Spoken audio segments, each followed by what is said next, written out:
Ah, kaget!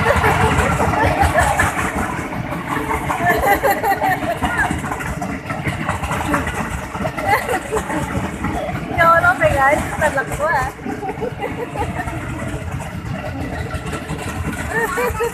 Kaget ini ya.